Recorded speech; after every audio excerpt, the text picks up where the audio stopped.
Hi, kids. I'm Carol. Welcome to Where in the World is Carol?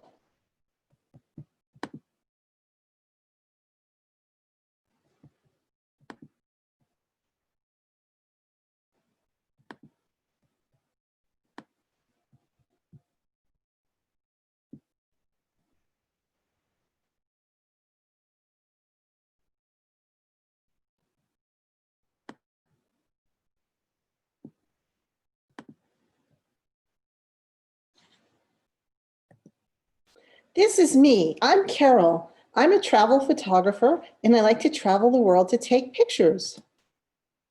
I'm here or there or everywhere. Wait, where am I again? Well, normally you can find me at Carol's Little World on the internet at carolslittleworld.com.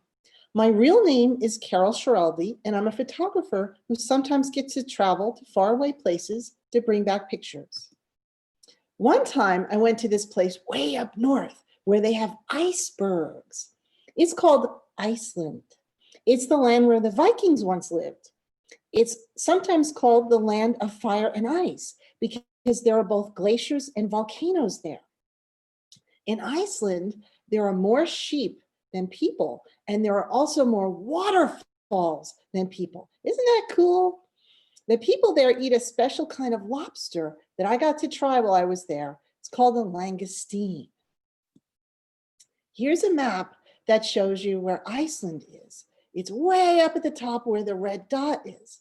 And I come from Texas, which is way down on the lower side. So you can see I went way far north to take pictures in Iceland. This is a photograph of one of the icebergs in Iceland. I traveled on a boat called the Zodiac, got to travel in to see the icebergs up close and take pictures of them. These icebergs were very large and it's very cold. They live in a place called the glacial lagoon, and it's very cold and you have to access it by a boat to get to see the icebergs. Here's more of the icebergs. When you get up close to them, they don't always look blue or white or clear. They sometimes have different colors on them. Sometimes they have pinks and blues and purples even. I thought the colors were really interesting. Eventually, the icebergs melt and sort of roll into the beach. They melt and go out to the sea, which is the northern part of the Atlantic Ocean. Here you see what's left of an iceberg. It's really a little tiny baby iceberg on its last trip out to the ocean. Here's one of the many waterfalls of Iceland. Remember I said there are more waterfalls than people. And here's a lobster that the locals like to eat called the langoustine. These are special lobsters that tend to go up north.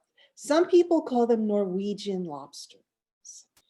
My Viking friend, Einar, wanted to show me how big they were. So he did this. He put one on top of his head. That's a langoustine. We got to eat langoustine while we were there. Now, I didn't eat this one, but I did try the langoustine. It was very tasty. Another time, I traveled to a place called Guilin. Guilin is in China. It's a place where the mountains meet the river. They grow rice there. They have these very old rice fields that are 600 years old. I got to see a village built into the hillside along the rice fields. I also got to pick tea and see how they grow tea there in China. Here's a map of China, and you can see Guilin is near the bottom. It's in central southern China. Here's the lake and the rivers. Here's the lake and the rivers and the mountains. You can see the mountains in the background. Those are the mountains that make the scenery around Guilin so beautiful and make it a popular tourist destination. On this river, you can kind of see on the right-hand side, they make bamboo. They use bamboo to make rafts and docks and piers and things. And you can actually sail along the river in a bamboo raft. This is a reflection in the water. This is the little village. They have wooden houses at the top of the mountainside where they grow the rice. This is built into the rice terraces. This is one of the temples in Guilin. This is also one of the temples in Guilin. They have lots of temples there. They also have pagodas. This is the sun and the moon pagoda. The one on the left is the sun pagoda. It's made of bronze and it's in the river in Guilin. This is some of the food I got to eat. Now, most of us probably know something about Chinese food. These are peppers and vegetables that were grilled in a wok, which I got to eat while I was in China. And here are some of my vegetables. Kids, you should always eat your vegetables. They're good for you. They're also quite tasty and fresh.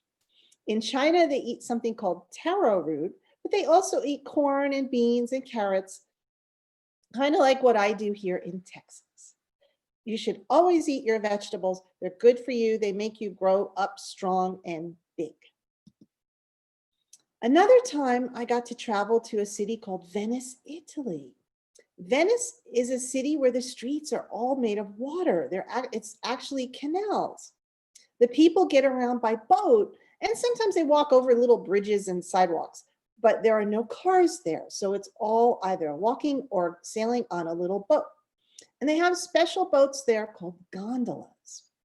There are many islands in Venice. Some of the islands have glass blowing. It's famous for their glass blowing, and they make lace and wine and other things there.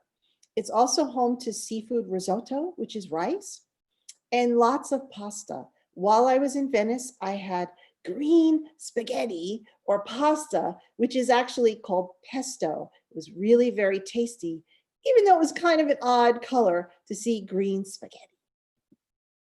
Here's one of the islands in the canals of Venice. And you can see on the lower side there are the gondolas floating in the water. I got to sail on one of the little gondola boats while I was there. This is the canal at night. You can see the boats alongside and also the sidewalk. And the houses have little balconies, like little patios, where they can go out and get into the boats. Here's another boat at night. This boat is owned by a family, and they use it to get around, to get back and forth around the city. This is a reflection of one of the buildings in the water. Another time, I went to a place called Santorini. Santorini is an island that's part of Greece. It's on the Aegean Sea. I got to sail on a boat around the Aegean Sea. Now, Santorini was a volcanic island. One time, many years ago, the volcano erupted and part of the island fell into the sea, leaving what we now call a caldera.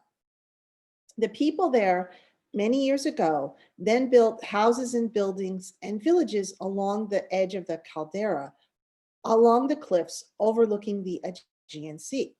Santorini is also famous for growing cherry tomatoes, and they have famous salads. While I was there, I got to eat both of these things. This is one of the villages built along the caldera. There are also many churches in Santorini where they have blue domes, and Santorini is very famous for having whitewashed buildings with blue domes. Although you can also see there are also colored houses along the caldera as well. Here's one of the whitewashed houses and a door. That's how you get into the house. Here's the top of one of the domed buildings and the beautiful blue sky. The sky and the water in the Aegean are both very, very blue. Aegean is actually a shade of blue that's very popular, even in the United States. And I found that the Aegean Sea is actually very close to the Aegean blue, the color that we call Aegean blue. Here's the boat that I got to sail out among the islands. They have lots of sailboats and power boats. And you can see the flag on the back of the boat in this picture is blue and white. The flag of Greece and the national colors of Greece are blue and white to reflect the buildings and the architecture on all the islands. Here's a Greek salad. The things in front are the cherry tomatoes that I talked about, and also the feta cheese and vegetables. Now in Greece, An authentic Greek salad does not have lettuce like we have sometimes in the States. Instead, it has vegetables like peppers and carrots and corn, and also the tomatoes that I talked about, and feta cheese, which is also very popular in Greece. Greece is also a place where they make homemade yogurt. And while I was there, I had yogurt and honey, and that was very tasty as well. Another time I went to Japan. I traveled to Osaka and Kyoto, Japan. Kyoto is a very old city. The people there sometimes dress in traditional Japanese clothing. They wear something called the kimono, and they wear sandals, authentic sandals. They have many temples in Kyoto. Kyoto has more than 1,000 temples. That's a lot of temples. Now, in Japan, I ate something called a bento box, and I also ate something called ramen noodles. Sometimes we have ramen noodles in the States, and they're similar to what they have in Japan. Here's boats along the riverside in a small town I got to visit outside of Osaka. Here's a picture from one of the temples. They have holy water in the temples as you go in, and you can use these little cups to take a taste of the holy water. Here's a traditional kimono on display. They have a big belt called an obi. It's like a sash, really, the yellow part of the kimono here. And you can see the kimono is very loose fitting. It has big long sleeves and it wraps around, and you tie it with the obi to keep it in place. Here's a woman in traditional Japanese dress. She has her hair done up in traditional Japanese way, and she's wearing her kimono with an obi that you can see. Here, her kimono is light blue and her obi is a darker color. Here's a traditional Japanese lantern. And I also got to visit Japan in the autumn. So you can see the trees are all red and the leaves were falling while I was there. Now this is a rickshaw. Sometimes in Japan, they get around on a thing like this called the rickshaw. It's basically a cart that's pulled and you sit in the back and they pull you around. It's an interesting way to see the city, and it's a traditional way of transportation. For my journeys, I've gotten to take boats and planes and trains and cars, and sometimes other more local forms of transportation, like gondolas in Venice and rickshaws in Japan and tuk-tuks in China. It's always very interesting to me to see the type of transportation that the locals have, and I try to take local transportation whenever I can. In Japan, I got to take modern transportation like the high-speed bullet train, but there's also rickshaws and tuk-tuks and other more traditional transportation that I get to use while I travel. Here's some ramen noodles. Excuse me. These are ramen noodles from Japan, and they were really very tasty. I love ramen noodles in the United States, and they're just as good, if not better, in Japan. So if you're feeling cold or a little chilly or just down in blue, sometimes a good taste of ramen will just pick you right up. And here's a bento box. I also got to enjoy a bento box when I was in Japan. This one has rice and fruit and chicken and fish and eggs, and it was very tasty. Another time I went to a country called Peru. I visited a city called Lima, Peru, which is actually the capital city of Peru. Lima is a very large city with a lot of people in it. There are millions of people in Lima.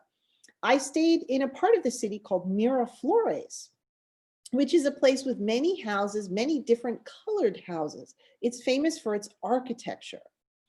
Lima itself is known for its architecture, but it's also known for its food. Lima is a culinary capital of the world, and there's a lot of good food there.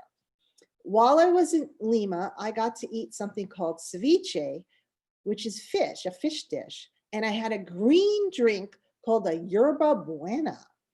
It's actually made with lemon, they call it lemonade too, but it's actually made with what we would call a key lime. It's actually green, not yellow. This is part of the Presidential Palace complex in downtown Lima. Lima is known as a colonial city, meaning it has colonial architecture. Here's one of the many colored houses in Miraflores. This one was painted sort of a reddish orange color and had different windows, again, all in the colonial style. This is carvings on a church in downtown Lima in the capital district of Lima. This is a yerba buena, a green drink that was very refreshing. I really enjoyed my yerba buenas in Lima. And this is my ceviche, which is fish. It's basically fish that's sort of pickled, and they serve it to you in a bowl, almost like soup, but it has pieces of fish in it. It's really very tasty, as it has a lot of tasty sauce mixed in with it. It was very good. I enjoyed trying all the different ceviches around Lima. Thank you, kids, for coming along with me on my travels. I hope you enjoyed visiting these places. I hope you get to travel someday and you get to see wonderful places of your own. Where will I go next? Where do you want to go? I hope you learned something with me today on my journey. I hope to bring back more photos in the future, and I hope to keep traveling. I love to travel. It's a way for me to learn things, and I love to share what I've learned with you.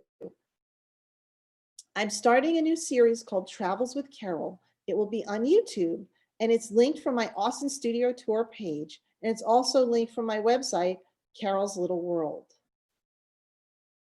I want to thank the folks at Big Medium who put on the Austin Studio Tour this year. Without them, this wouldn't be possible. They've done a great job of helping to support the arts in Austin. For more of my work, you can visit carolslittleworld.com, and I have a special tab called Destinations that has photos, more photos from all the places I've gotten to visit. One last photo of me. This is taken of me in Kyoto, Japan, in a shop. This is me with my camera, as you will usually see me if you catch me out in the wild taking more photos.